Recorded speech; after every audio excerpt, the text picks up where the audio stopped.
Lorsqu'il fut sur le trottoir, il demeura un instant immobile, se demandant ce qu'il allait faire. On était au 28 juin, et il lui restait en poche 3,40 francs pour finir le mois.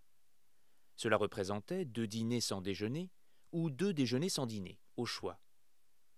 Il réfléchit que les repas du matin étant de 22 sous, au lieu de 30 que coûtaient ceux du soir, il lui resterait, en se contentant des déjeuners, 1,20 francs de boni, ce qui représentait encore 2 collations au pain et au saucisson, plus 2 bocs sur le boulevard. C'était là sa grande dépense, et son grand plaisir des nuits.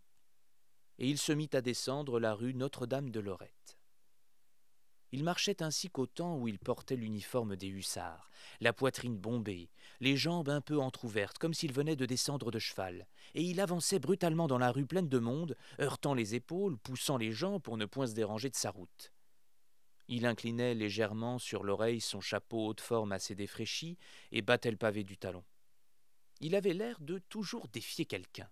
Les passants, les maisons, la ville entière, par chic de beaux soldats tombés dans le civil.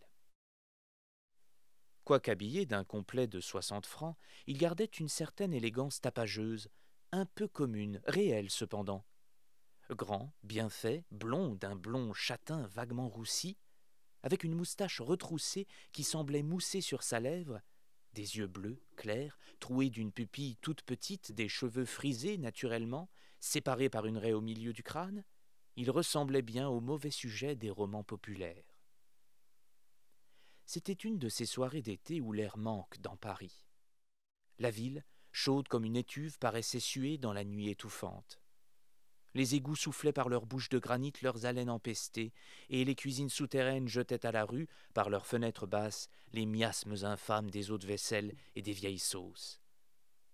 Les concierges, en manches de chemise, à cheval sur des chaises en paille, fumaient la pipe sous les portes cochères, et les passants allaient d'un pas accablé, le front nu, le chapeau à la main. Quand Georges Duroy parvint au boulevard, il s'arrêta encore, indécis sur ce qu'il allait faire. Il avait envie maintenant de gagner les Champs-Élysées et l'avenue du Bois de Boulogne pour trouver un peu d'air frais sous les arbres. Mais un désir aussi le travaillait, celui d'une rencontre amoureuse. Comment se présenterait-elle? Il n'en savait rien, mais il l'attendait depuis 3 mois, tous les jours, tous les soirs.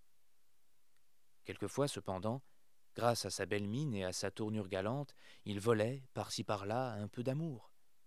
Mais il espérait toujours plus et mieux. La poche vide et le sang bouillant, il s'allumait au contact des rôdeuses qui murmuraient à l'angle des rues « Venez-vous chez moi, joli garçon ?» Mais il n'osait les suivre, ne pouvant les payer.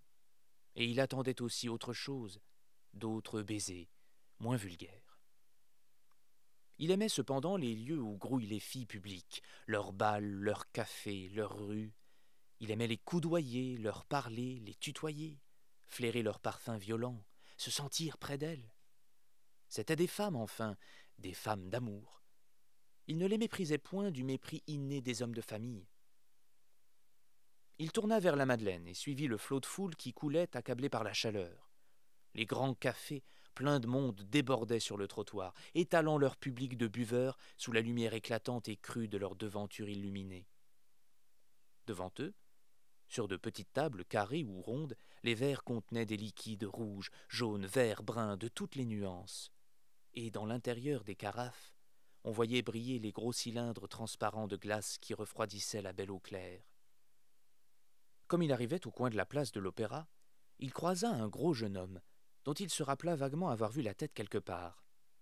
Il se mit à le suivre en cherchant dans ses souvenirs et répétant à mi-voix « Où diable ai-je connu ce particulier-là » Il fouillait dans sa pensée, sans parvenir à se le rappeler, puis, tout d'un coup, par un singulier phénomène de mémoire, le même homme lui apparut, moins gros, plus jeune, vêtu d'un uniforme de hussard. Il s'écria tout haut « Tiens, Forestier !» Et, allongeant le pas, il alla frapper sur l'épaule du marcheur. L'autre se retourna, le regarda, puis dit « Mais qu'est-ce que vous me voulez, monsieur ?» Duroy se mit à rire « Tu ne me reconnais pas ?»« Non. »« Georges Duroy, du 6e hussard. » Forestier tendit les 2 mains. « Oh, mon vieux, comment vas-tu ?»« Très bien, et toi ?»« Oh, moi, pas trop. Figure-toi que j'ai une poitrine de papier mâché maintenant. Je tousse 6 mois sur 12. à la suite d'une bronchite que j'ai attrapée à Bougival, l'année de mon retour à Paris. Voici 4 ans maintenant. Tiens, tu as l'air solide pourtant. Et Forestier, prenant le bras de son ancien camarade, lui parla de sa maladie, lui raconta les consultations.